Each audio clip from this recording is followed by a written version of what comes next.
The year is 410 AD. And for the first time in 800 years, Rome, the Eternal City, is invaded and sacked by a foreign invader.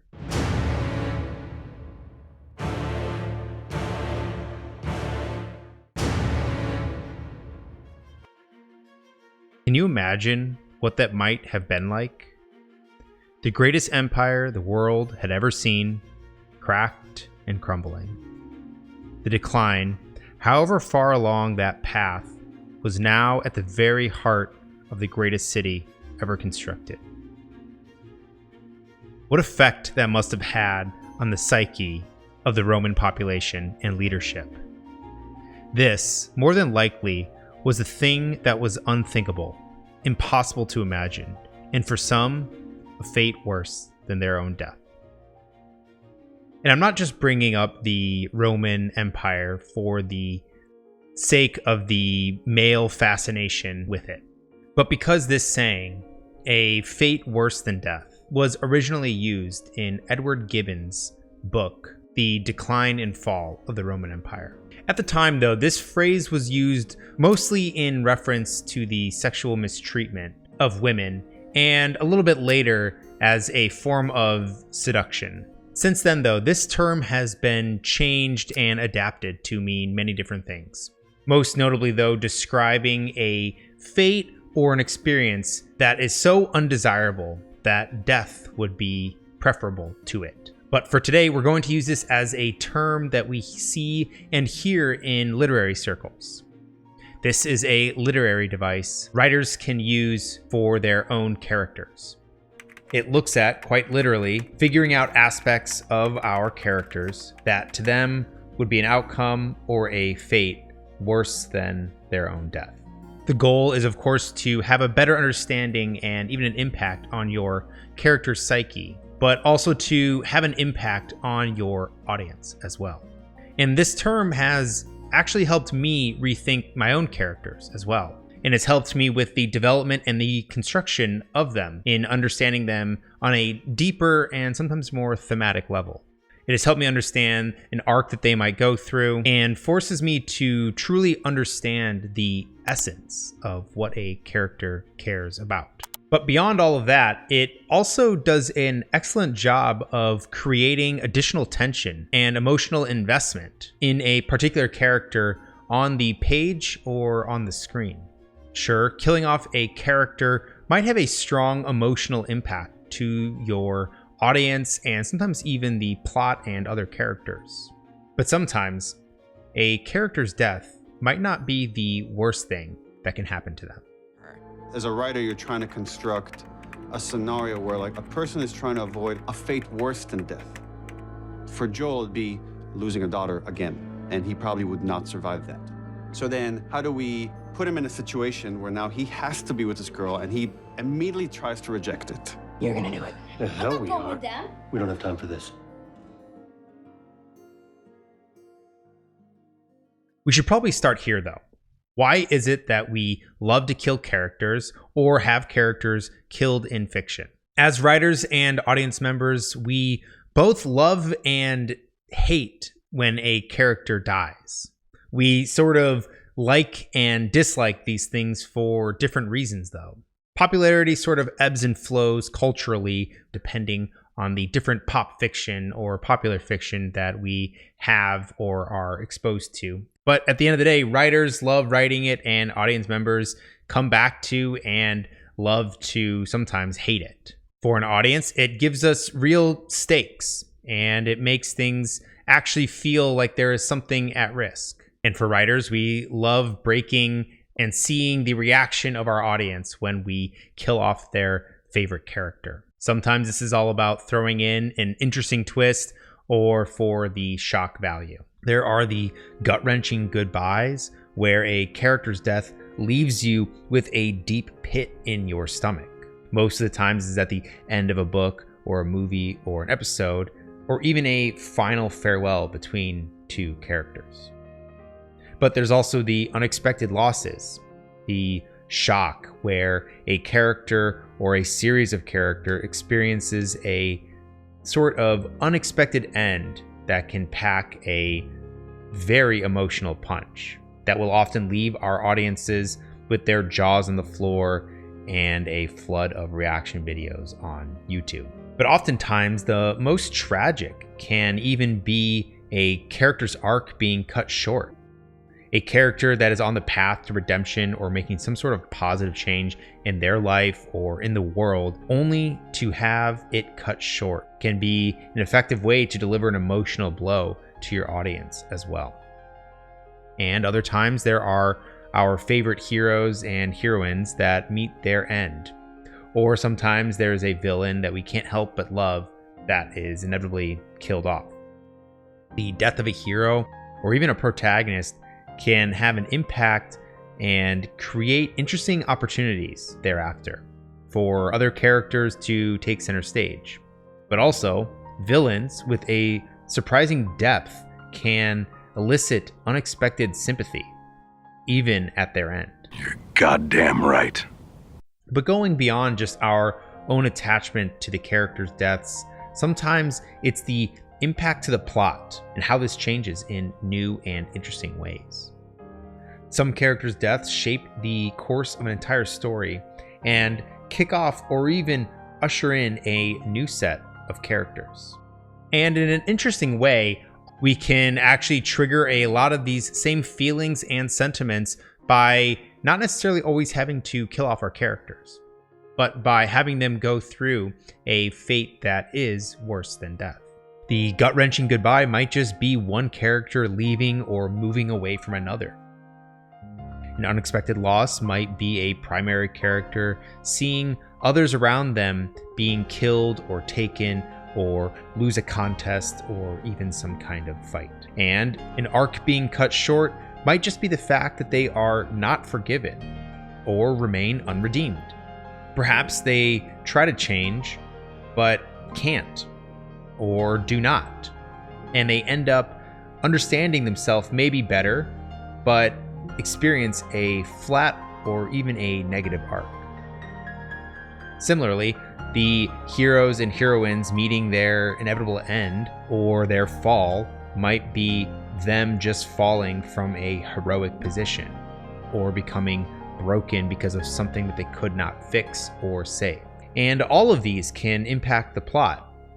Should our characters meet a fate worse than death, you can almost guarantee that the plot will change in some unexpected and thematically powerful ways. If you're getting value out of today's video, please consider liking and even subscribing. It helps the channel out a lot, and it's a good way for me to know if these topics are resonating with you and even what I might do a video on in the future. But let's get into actually creating a fate worse than death, or at least exploring what this really means and what this might look like.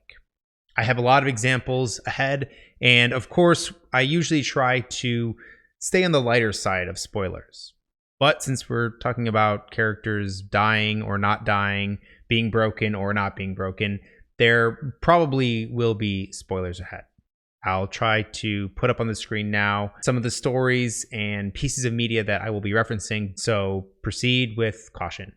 To start though, one of the big examples or one of the big reasons why we might use a fate worse than death is that we can create scenarios and even challenges that can inflict or even threaten emotional or psychological harm to a character.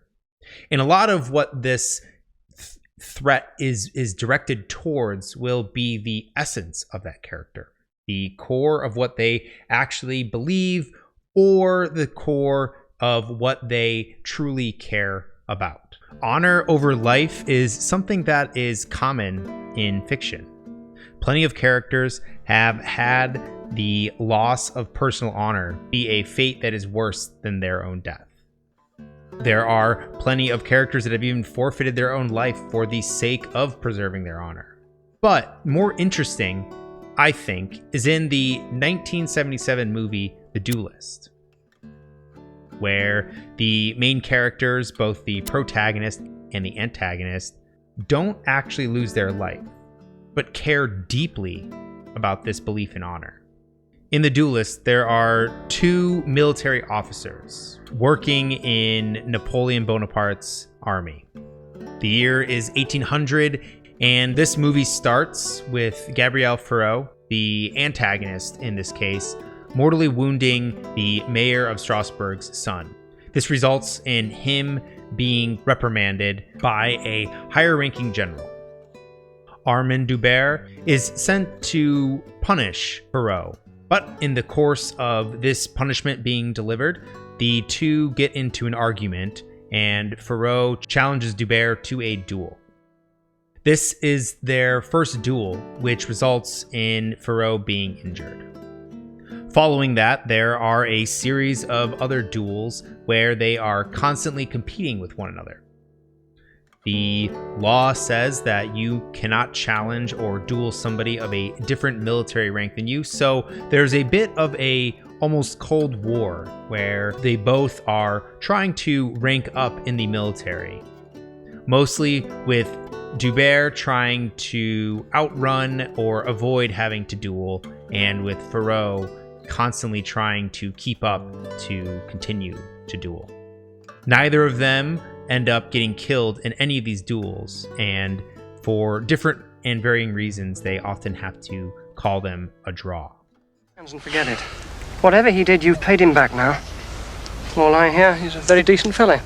Decent. Don't expect decency from his kind.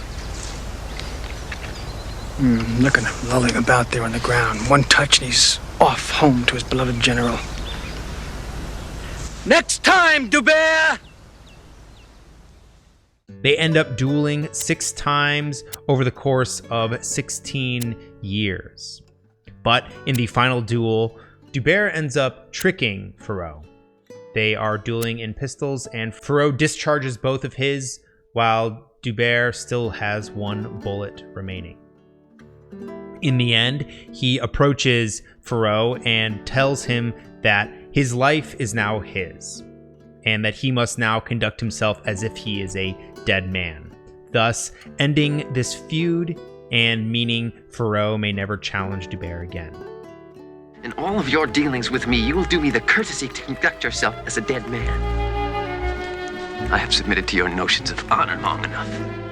Theme-wise, this is a perfect ending to this feuding tale. The fate worse than death in this regard is the preservation of both of these men's honor.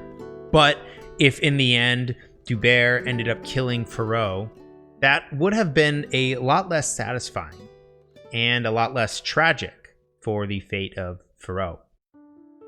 Ferreau has been bested in a duel and can no longer fight. He often says and often alludes to that death is the only option should he not win. But this state echoes his beloved emperor, Napoleon, who are both now sentenced to a strange space of provincial exile. The final shot of the film mirrors the painting Napoleon on St. Helena by Franz Joseph Sandman. This ending is almost the perfect example of creating and then ending on that fate that is worse than death. But another example, or another one that we can sort of look at as a more tragic and even disturbing thing that can happen to our characters, is looking at many of Lovecraft's short stories. Specifically, though, one that might come to mind is Call of Cthulhu, which, of course, this one does inflict a very strange, tormented fate that is worse than death. But the one that particularly comes to mind, at least in the course of writing this script and creating this video, was Dagon. In it, a prisoner in World War I is taken by an enemy vessel and escapes on a small dinghy. During their escape, they drift at sea and are in a state of despair. However, they fall asleep one night and wake up at the bottom of the ocean in some other strange world. They experience a series of unfathomable horrors, but do not die. Instead, they merely go mad and wake up in a hospital, unable to comprehend what has happened. This is a common theme for a lot of cosmic horror, and you can probably see a lot of other examples in the fate that is worse than death causing this sort of psychological torment. But there are also other things that the fate worse than death can enhance. In this next case, we are looking at dramatic irony, whereas dramatic irony can be used for tension, for cringing moments, and for even comedy. But in this example particularly, we are looking at the Hyperion cantos. In Hyperion, the first book, a symbolite called the Cruciform makes the bearer or the wearer of it immortal. You do not age and are resurrected whenever you die. But gradually, this resurrection affects the body and mind, ultimately turning the wearer into a mentally damaged individual. It can cause excruciating pain if you try to remove it or run away from the remote village where this strange symbol comes from. In the first book, it is revealed that Father Hoyt, one of the primary point of view characters, wears two cruciforms, his own and his former master Dur's, enduring twice the pain. But what happened to Dur, though? Dur was one of the first point of view characters in the book. We see what happened to him through a series of notes and journal entries that Father Hoyt carries with him. In the end, though, Dur crucified himself on a Tesla tree, a local plant life form that generates electrostatic discharges powerful enough to cause thunderstorms and lightning storms. He did this in an attempt to die. He spent years tied to the tree, being constantly electrocuted, undergoing the process of being killed and being resurrected by this cruciform. In addition to this, the symbolite itself tortured him for trying to run away. He finally does, though, manage to die, but later in the books, specifically in the Fall of Hyperion, years later, he is once again resurrected when Father Hoyt dies. The biblical interpretations and misinterpretations create a great deal of dramatic irony and are enhanced with each layer and better understanding of this strange device. From each layer of discovery of this device, we get a deeper and deeper, more profound understanding, and understanding more profound fate than simply having these characters die or feel threatened by their own death. There is something extremely tragic in the fate of both of these characters, and then later on in the use of the cruciform, that the users don't necessarily have the information to, but us as the readers understand.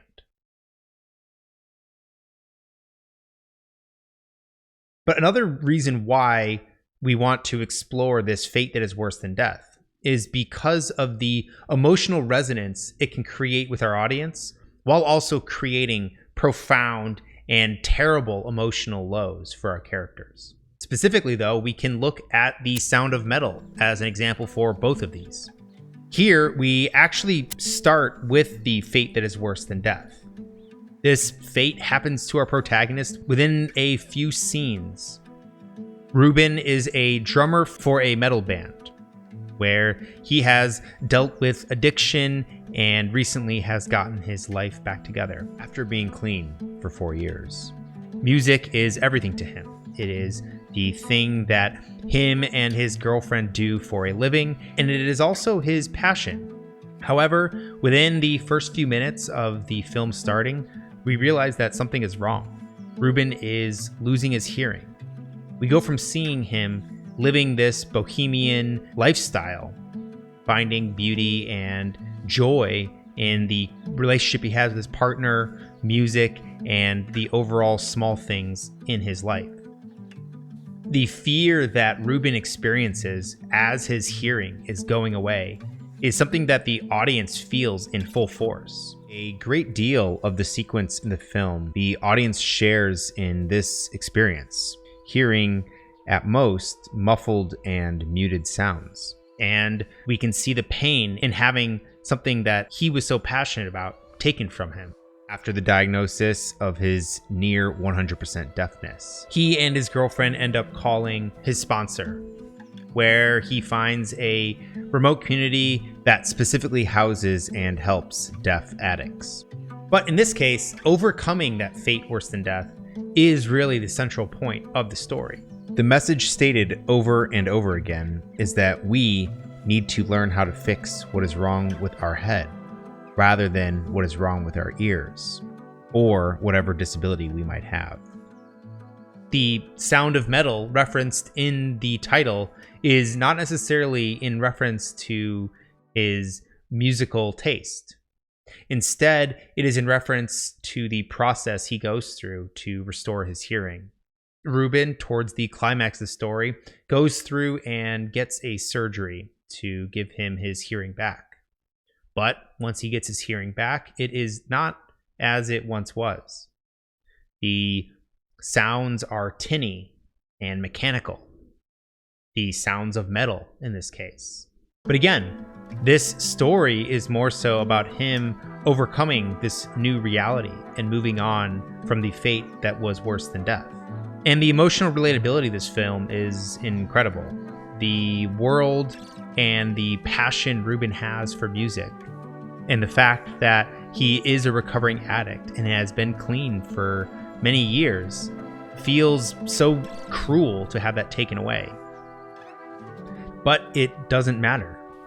The thing that saved him, his passion and livelihood, is gone now. And from that, he has to move on.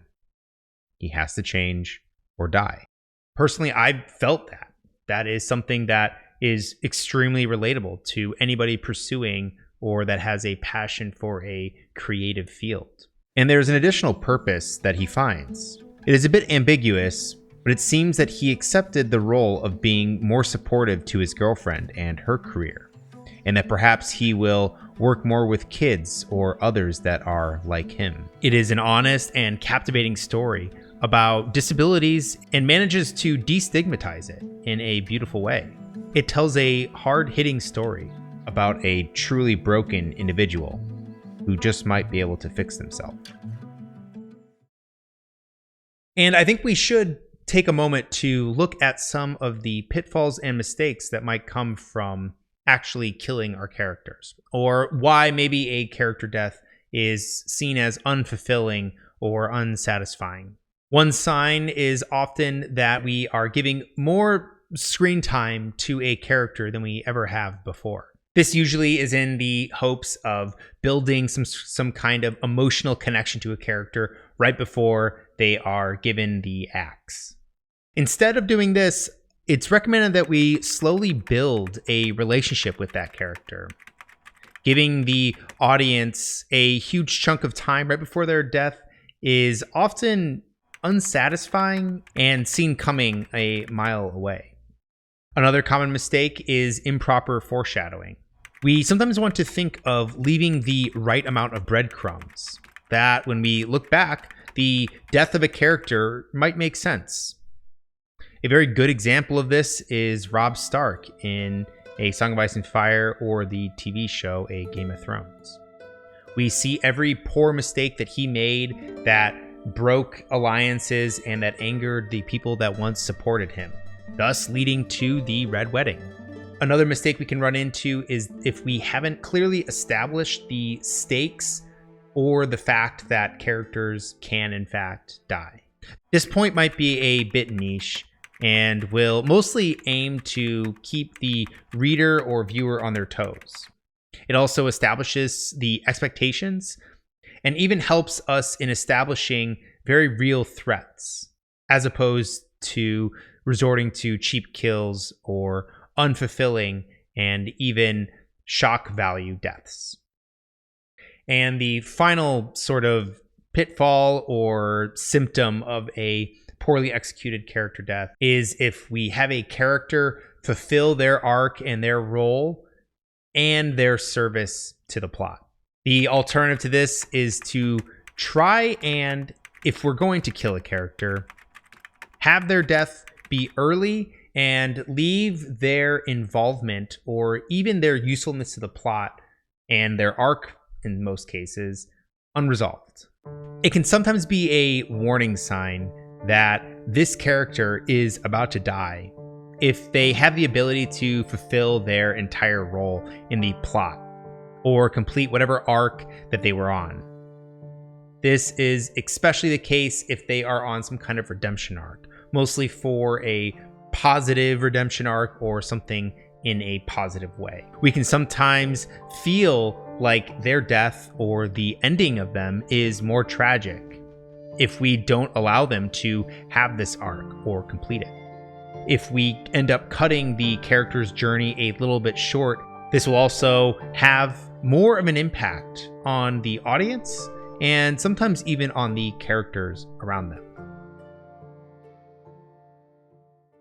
And at the heart of it, the real truth of A Fate Worse Than Death is crafting stakes that go beyond death. That we create believable and unique stakes that are important or strike at the heart of the essence of a character. We can broaden the narrative stakes beyond just the physical survival of a character. Like in The Road, both the book and the film, a lot of this story has to do with survival, but it also has a lot to do with maintaining innocence and a sense of morality. There's also silence in this case, where in silence there is the threat of apostatizing. Father Ferrari is challenged with trying not just to maintain his own faith while undergoing torture and seeing the mistreatment of other Japanese Catholics, but also be an example for the faith of others. And also there is one of the bleakest short stories I've ever read, and that is I Have No Mouth and I Must Scream. In this short story, there is of course the physical torment that happens to these characters, but if we look at what Am, the supercomputer that is the main protagonist in this short story, if we look at what they did to each of the characters themselves, the changes that they made are in fact a fate worse than death. And in a similar way, in Full Metal Alchemist, the creation of the Philosopher's Stone, the main ingredients in this is living souls, where they are trapped and must suffer unrelenting agony for an eternity. It is described in this as being trapped and imprisoned in a vortex of anguish. And going beyond that as well, there is an important emphasis on the emotional, moral, and psychological stakes as well. We see a lot of this in the choices that are made in many RPGs. Often they are described as forks, where we have to make a decision one way or another. These choices can be made, but we are sacrificing something. This can often lead to the creation of anti-heroes and even be villain origin stories as well. But a big thing with stakes and using them as a counter to just a character's death is the resonating force that this has with an audience. Sometimes the essence of a character can resonate on a deeper level than the character themselves. We can look at, again, Game of Thrones. But in this case, we can look at Cersei Lannister and her views on motherhood. Now, she is, by and large, a pretty unsympathetic character. And as we go farther on into the series and into the books, she becomes more and more unhinged. However, earlier on, we understand all of her motives. We understand her essence in the earlier parts of this story. She wants to protect her children. She wants to keep her children safe and ensure that no harm comes to them. And we can also look at Anakin Skywalker in Star Wars. He ends up giving into fear of loss, a very relatable and resonating feeling. He is even given these visions that act as a bit of dramatic irony. We understand his fear of losing Padme. This is, of course, off the back of losing his own mother. He, like many others would probably do, anything for a loved one. The executions and going and seeing the young ones is a debatable motive, but we still understand where he is coming from, however flawed it might be, however wrong it might be.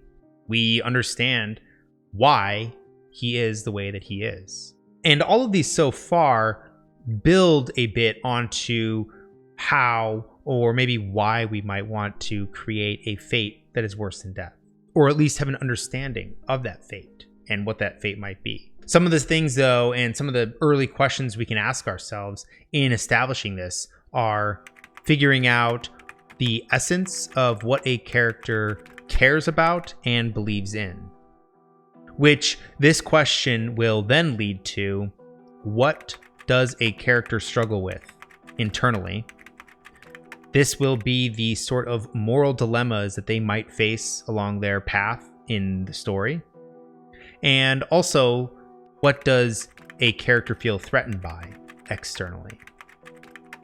And this is something that can be a threat particularly to that character or to another character that is close to them. There are sometimes physical manifestations of things that we do not want to lose or have changed. But at the end of the day, this is all about just getting to know your characters better and on a deeper and more intimate way. We should often consider what a fate would look like that is worse than death for that character. We want to understand what the essence is of that character. This will help us develop more compelling stakes that our readers and our viewers and our audience feels compelled to care about. And the way we get there is by having these characters face that thing and understand their essence. They should have to face the thing that threatens them the most on a deep psychological or even on a physical level.